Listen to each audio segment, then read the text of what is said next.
Hi guys, তো আজকে একটা উইকলি ব্লগ নিয়ে চলে এলাম। এই ব্লগটিতে দেখতে পাবে অনেক ছোট বড় নায়ক নায়িকাদের। তো এখানে প্রথমে আমরা কাকুকে দিয়ে মাটি বোয়া করাচ্ছি, কারণ কাকির সাধারণ বাড়ি ছিল আর চুলা করতে হবে, ওই জন্য কাকু মাটি বইছে। তারপর এখানে আমাদের রনি দাদা রান্না করছিল, রান্না করেনি, রান্না করার ভান করছিল, আর ওই জন্য ভিডিও বানিয়েছি।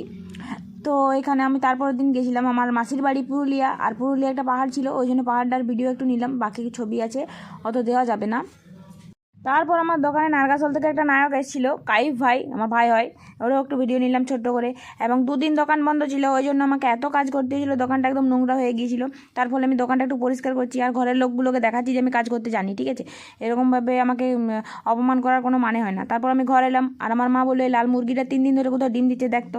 তারপর আমি অনেক খুঁজে একটা ঝোলের মধ্যে থেকে 3টে ডিম বের করলাম, আর হাতটা আমার ময়ূরের পায়ের মতো হয়ে গেছিলো আর কি।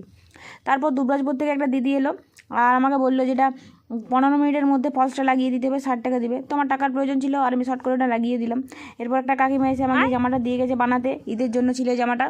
তারপর কালকে আমার মা বললো যে অনেকদিন বান যায়নি, চল বান যাবো। তারপর আমি মনে মনে ভাবলাম যে এক যুগ যাওয়া হয়নি, সেই বিয়ের আগে গিয়েছিলাম আর বিয়ের পরে একবার, তো চলো ঘুরে আসি। আমার বেড়ালটা আমার সাথে যাচ্ছিলো, ও আমার কাছে বড় নায়ক, তার জন্য ওর একটু ক্লিপ নিলাম। আর এখানে এখানে আমাদের পাড়ার রানু মণ্ডল শুয়ে আছে। এই যে এখানে প্রতি বছর শীতকালে মাঠে এসে ও এরকমভাবে থাকে। তো যদি ওকে জিজ্ঞাসা করা হয় যে কোথায় এসছো, তাহলে বলবে হয় দীঘা এসেছি, নাহলে পুরী এসেছি, নাহলে এখন বলবে সুইজারল্যান্ড এসেছি। তো মা জিজ্ঞাসা করছিলো কোথায় এসছো, ও কাঁচা একটা বাখান দিল আর বললো যে সুইজারল্যান্ড এসছে, তার জন্য আমি আর ওটা স্কিপ করে দিলাম। আর এই যে আমাদের পুকুর, এখানে আমরা স্নান করতে এসেছিলাম। তো যাই হোক, তো এখানে দুটো নায়ককে ব্যবসায় লস করে দেখাচ্ছি। ব্লগটা ভালো লাগলে একটা লাইক আর একটা কমেন্ট করে দিয়ে যেও।